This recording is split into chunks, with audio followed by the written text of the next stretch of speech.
I think a materialist approach to things is very, very consistent with my experience in Christian social justice.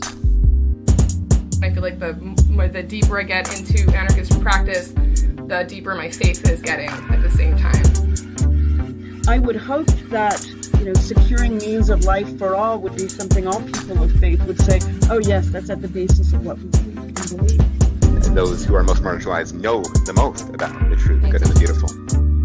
To me, it's less that I think building class solidarity is a bad thing, as much as it seems like if you don't attend to things like anti-Black racism, that's always going to get in the way of building class solidarity, actually. And when you go back, you find that a lot of revolutionary grassroots participatory movements, the precursors to what you could call the barrio assemblies and these grassroots neighborhood organizations, a lot of these were sponsored by the church. What does it mean to say that the Christian tradition is internally contradictory and there are antagonisms there and you're always being faithful to some aspects and betraying other aspects? Welcome to the Magnificast Extra Credit. This is a special episode of the Magnificast where we dig in a little more to a special topic. You might be wondering, hey, where's that other guy that's on this podcast? Well, this episode's just me, so if you're only here for that good exclusive Dean content, maybe just skip on ahead. But otherwise, stay tuned for a special interview. You might remember that in episode 76, we did an interview with Jared Ware about his involvement with the 2018 National Prison Strike.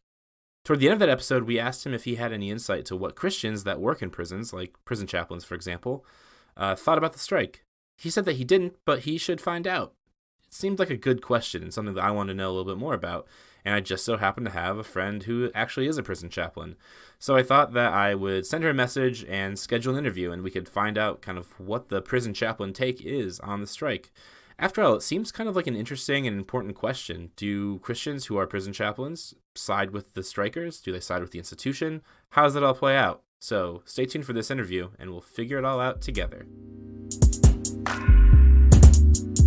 So in this interview, I talked with one of my friends from undergrad. Her name's Erica Spring. We went to Greenlee University together. After that, she went on to Princeton Theological Seminary. She got a cool master's degree doing theology. She got ordained, and now she works as a prison chaplain. So before we really get into the interview, she did need to make this clarification. My name's Erica Spring, and I work at Vandalia Correctional Center, but I should say that at the very beginning, I don't represent them. I don't represent Vandalia Correctional Center or Illinois Department of Corrections. So anything I say here and henceforward is only my personal opinion, not anything that can be used to represent the state or the facility. As I started talking with Erica, it seemed pretty clear to me that I had no idea what it actually meant to be a prison chaplain, like not even a little bit. Erica is definitely an ordained pastor. She has the credentials to prove it. But when you hear her talk about it, it seems like it's a pretty far thing from the pastor or priest of your local church. So instead of church bells, sermonizing, and potlucks, Erica's work mostly comes in the form of paperwork. So much of my job is paperwork. The facility has paperwork because we are a minimum security facility, but every facility runs their movement differently. So movement being how do inmates get from one building to another or one activity to another. And so there's paperwork for all of that because no inmate's allowed to go anywhere if they're not on a list. And so I spend so much of my time putting inmates on lists for religious services or answering inmate requests because they will write you and you have to write back. So a lot of my day is on the computer and writing hand mail to inmates. So it's a lot of facilitating other people's religious practice, not so much what you'd imagine if a normal pastor is sitting here saying, oh, I preach and I teach classes and stuff like that.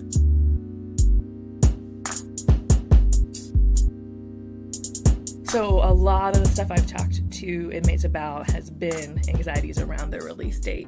Where am I going to go? What am I going to do? How do I manage relationships when I get out there? Because so many of them are going back to relationships they don't really want to continue.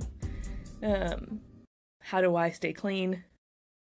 How do I stay strong in my faith, as they say? So a lot of it is around anxieties about leaving because so many of them are so close. A lot of people I interact with are within 6 months or less. And I had a couple conversations recently with inmates who were also just concerned about doubting. There's a lot of concern about if you doubt or if you question or if you struggle, what that means for your faith.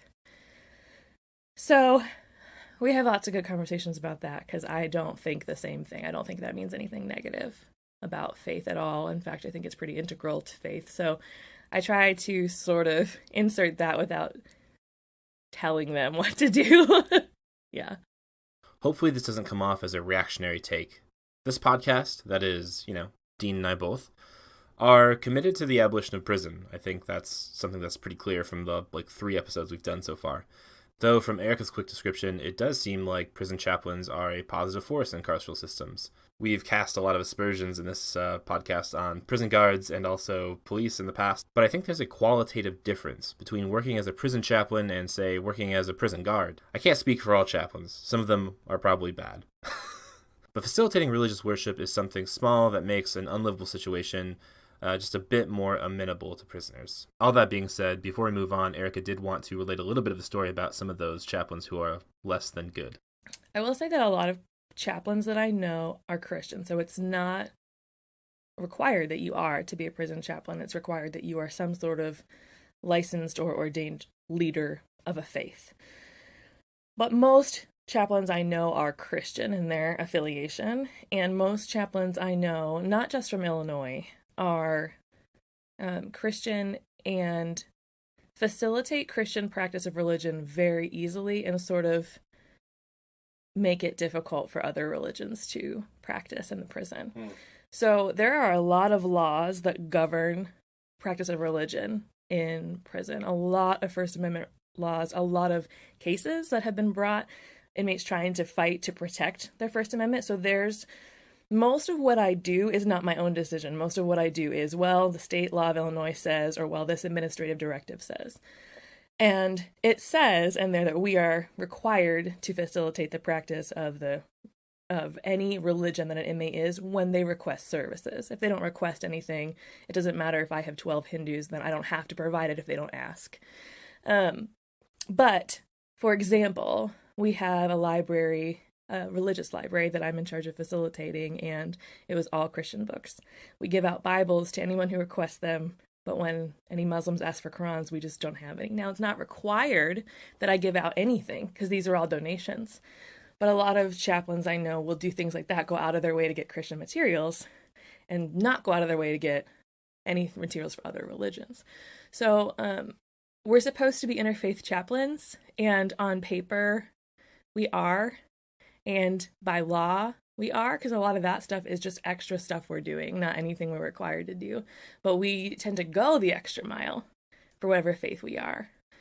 And so I've been trying really hard. I've only been there a couple of months, but to sort of counter that. Yeah.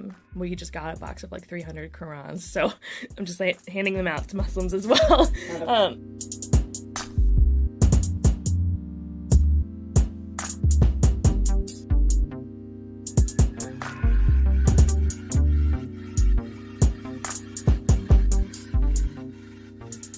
It's important, I think, for chaplains to view their role as chaplains to the inmates and those who work there, because we're a chaplain to the facility, which is very hard because security and offenders always view themselves as at odds, and to be pastor to both when there's a conflict between them is incredibly difficult. But it's really important, I think, to try to bridge that gap between them and be able to pastor both. And I don't really exactly know how to do that yet. I just know it's really important. In my mind, I know whom and with what I think is important or right. But I have to be careful not to isolate or alienate either people. Yeah. So that's difficult, especially when I have the strength of belief in the Gallup Strengths Finder assessment. And so holding my own beliefs inside and not projecting or commanding is difficult. Yeah.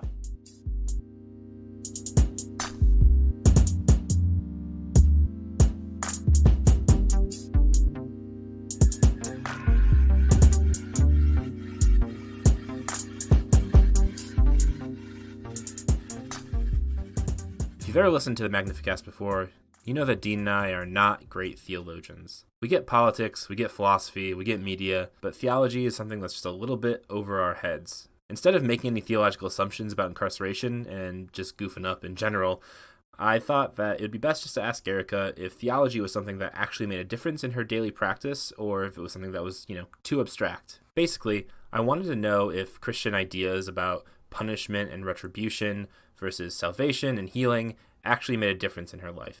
In the first month I was working there, I was exhausted after work, not just because the job was hard and new, but because every situation I encountered threw me into like this existential and theological crisis in my head.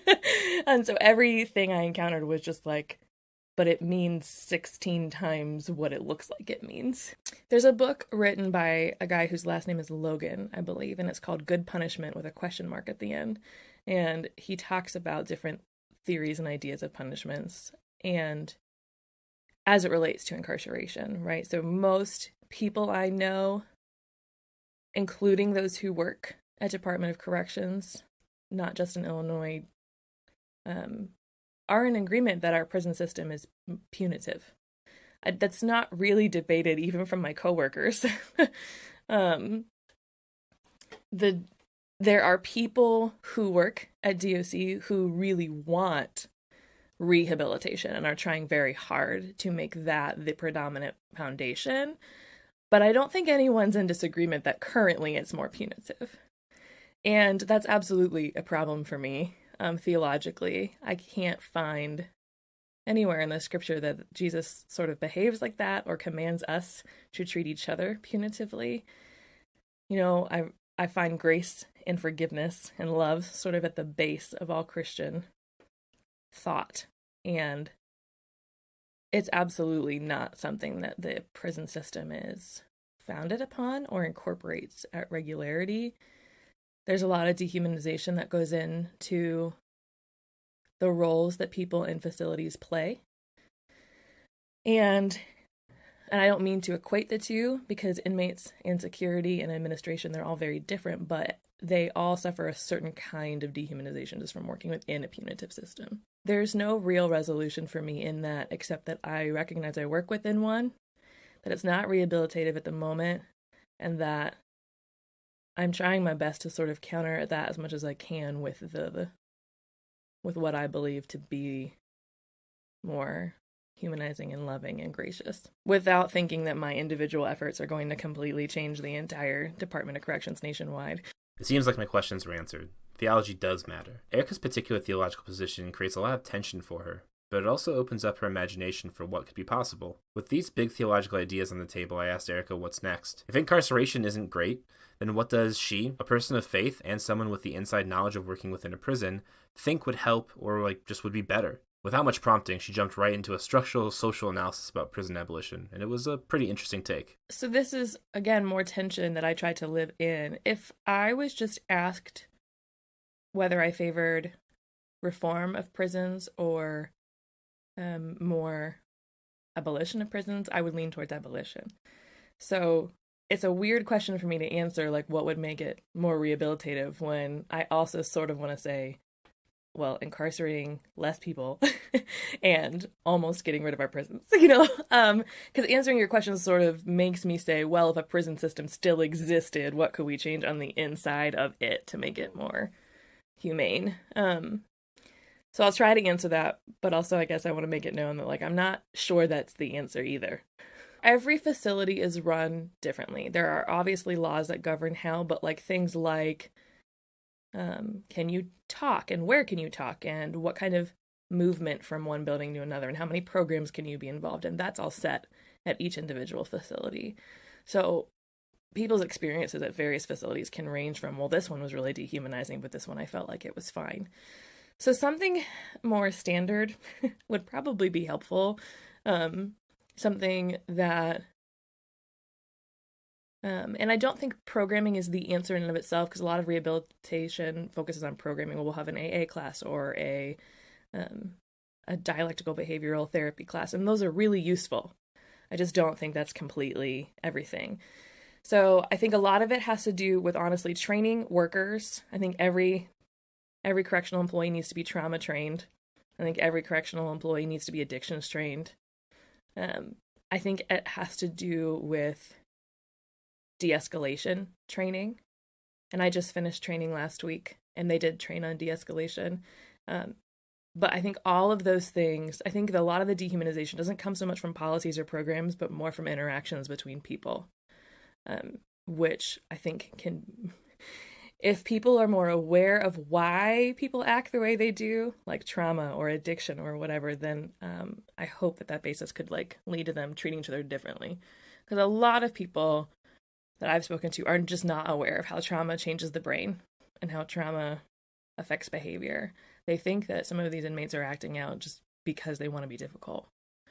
And that leads them to treat them worse than they may otherwise do. I think that there are, and maybe these don't exist currently within America, but that there are, in the realm of possibility, ways to address societal problems that are not locking people up in cells. A lot of people become incarcerated because of some societal issues that they've experienced, like when they were younger.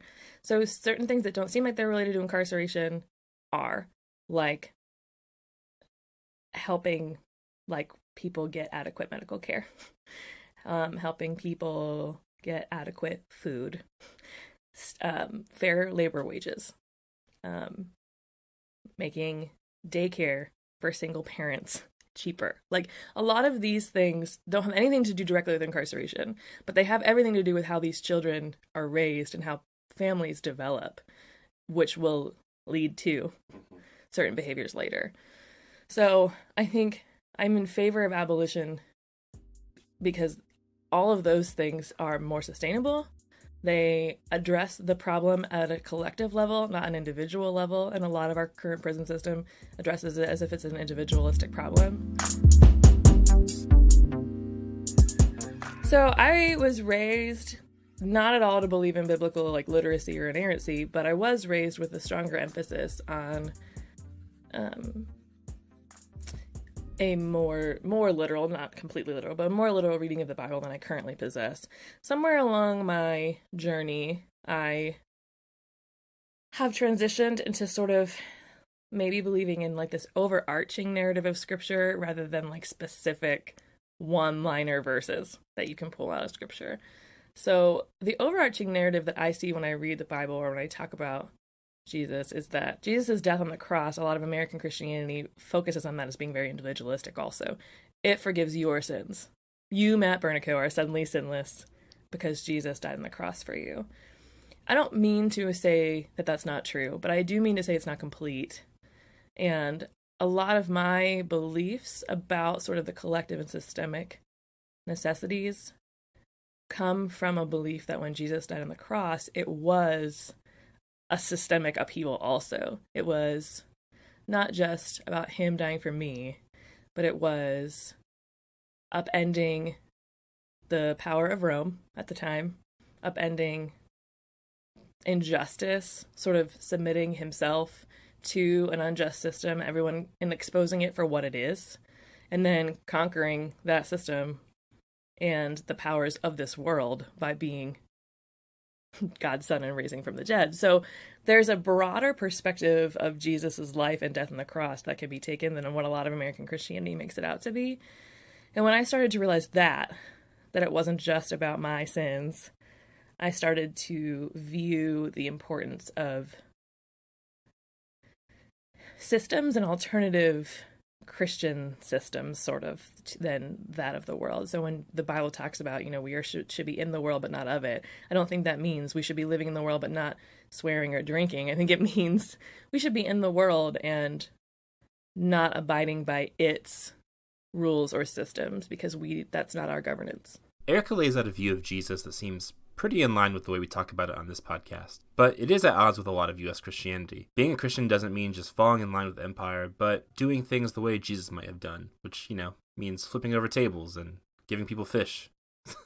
If it is the case that Jesus requires us to do some things and think about the world in a pretty drastically different way, then I wondered what Erica might think about the 2018 national prison strike. I started off asking whether or not it was a concern for her institution that, maybe the prison strike would spread there. And I got a pretty surprising answer. The ways that I know about the prison strike have nothing to do with my work. nothing to do with my coworkers, nothing to do with inmates. They all have to do with Twitter and the news. In general, there exists a fear of those things in corrections anyway, not about this particular thing, but in general, corrections is always sort of on the lookout for abnormal inmate activity. So there's a low-level concern for that, just period, from being in that environment. But nothing I've heard specific to this other than, again, like national news and people just being aware of it because it's a thing that's happening. So this is where my personal beliefs definitely do not go in sync at all with where I work. So I want to reiterate, everything I'm about to say has nothing to do with corrections in any state or my facility at all. And honestly, it's weird for me to have the beliefs that I do and to work in the place that I do.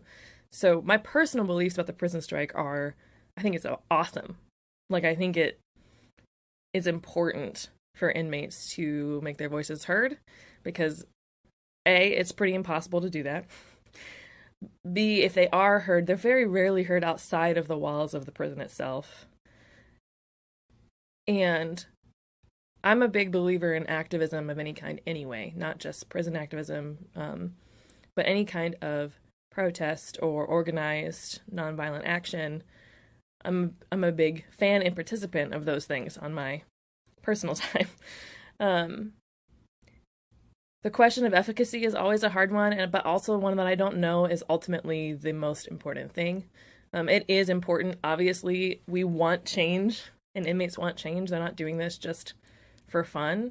They want practical, real change to come out of this. But also, it is important to just have society to realize what's going on. You know, I'm so deep in the prison world that I forget that most of society does not know half of the problems that even exist with prisons, or even realize that they might live 2 miles from one. So I'm a real big fan of people, and especially incarcerated people, making their voices heard. It concerns me because our system is pretty punitive, and not just from this particular strike, but strikes in general have not ended favorably for a lot of inmates in the past. There has been policy change for sure, but we are also still struggling with a lot of the same things we were struggling with then. You know, I mentioned to you earlier that the current prison strike has 10 demands. Attica's prison strike and rebellion had 27. And there are 5 or 6 of the current prison strike demands that were in Attica's also. And so you could look at that and be like, that's really disheartening. Attica was in, 1979, I think. So it's been years and we're still asking for the same things. But there also has been some change in those things. They're just still bad. So it's not as if none of the things since Attica have changed. It's just that they're still not humanizing, you know? So we're still asking for better conditions. So I think it's important, but if you read about Attica and its aftermath, a lot of the inmates who participated in it were punished. A lot of the inmates who were harmed physically in any way, even just as bystanders, weren't given good medical care, you know? So as a chaplain, as a carer of those incarcerated, I want their voices to be heard, and I'm also concerned about what may happen to them as a result.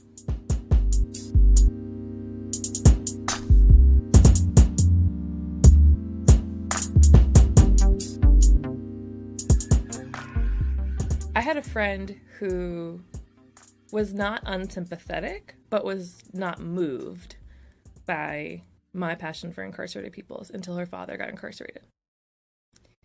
And now she cares a lot. And now she vents to me about the things that I previously have called out as unfair. You know, I spent years being like, this is unethical and unfair. And then as soon as her father was incarcerated, she was like, can you believe that they do this? Yes, I can. In fact, I thought I tried to tell you that, you know. So no one thinks that's going to happen to them. No one. Or anyone they know. But statistics show that, at least in terms of who we know, yeah, it will. It will happen to someone that you know. Maybe not as a close associate, but it will happen to someone that you know. So part of, I think, caring is caring just about that, about people in your circle who are at risk for that also. Also, I think part of the way that I would talk to other Christians about this is the idea of salvation. And I probably would focus on that more so than the idea of incarcerated people, period. So if I want them to care about that, then I would probably start talking to them about the idea of individual versus collective salvation. And again, with a lot of the American church focusing on, well, I'm saved, I prayed this prayer, I try to be a good person. Great, but the idea being that like our salvation as like people is bound up together, and your salvation matters because it's also mine. And that is a radical difference from the way a lot of American Christians think about salvation. But I think once you start to view it that way, it's very, very hard to not care about a lot of injustices done to humans.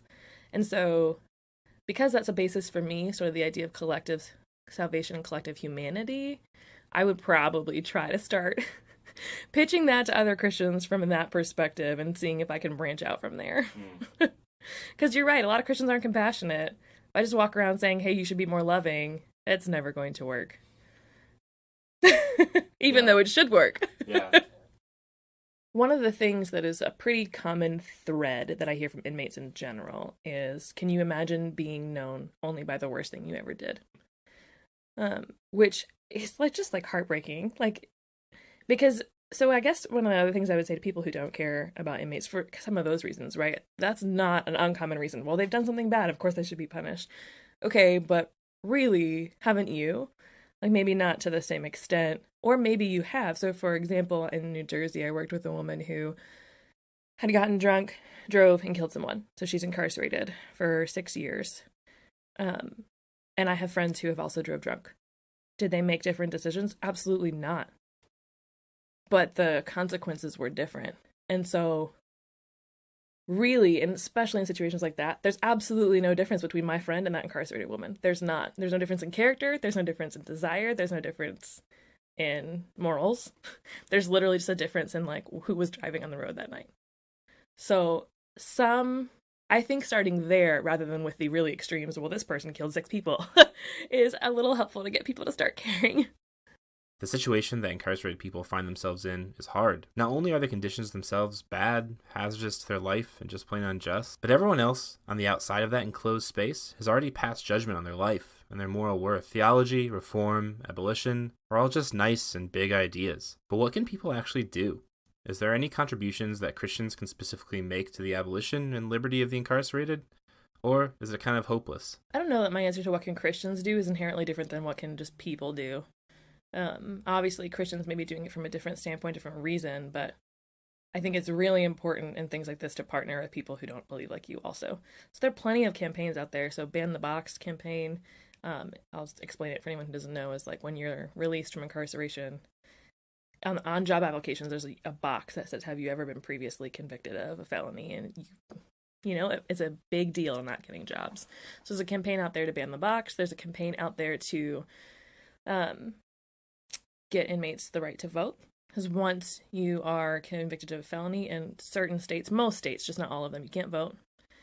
You are no longer eligible for government-assisted housing, which is what most of them need because a lot of them are poor. Bail is ridiculously expensive. So all of these things are campaigns that already exist sort of in the realm of incarcerated activism. And I would just say, jump in, first off, for Christians, don't start something on your own. There's already these things that exist. There's already really dedicated people doing this work. If you're interested in doing the work, find the people who are already doing it and who already know a lot and join in what they're doing.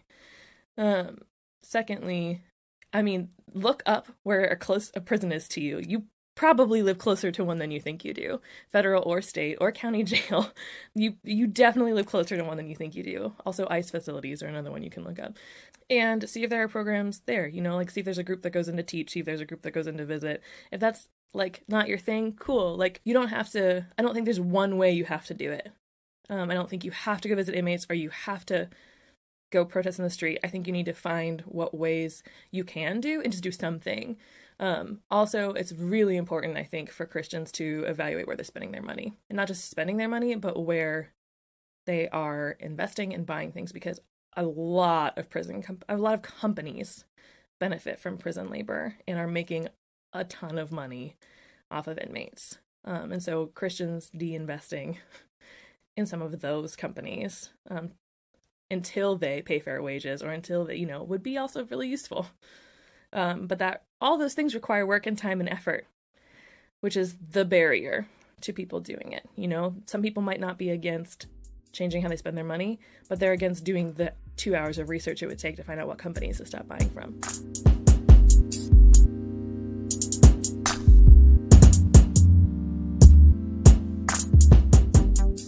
There are a number of ways to struggle against the society of incarceration that we ourselves have built.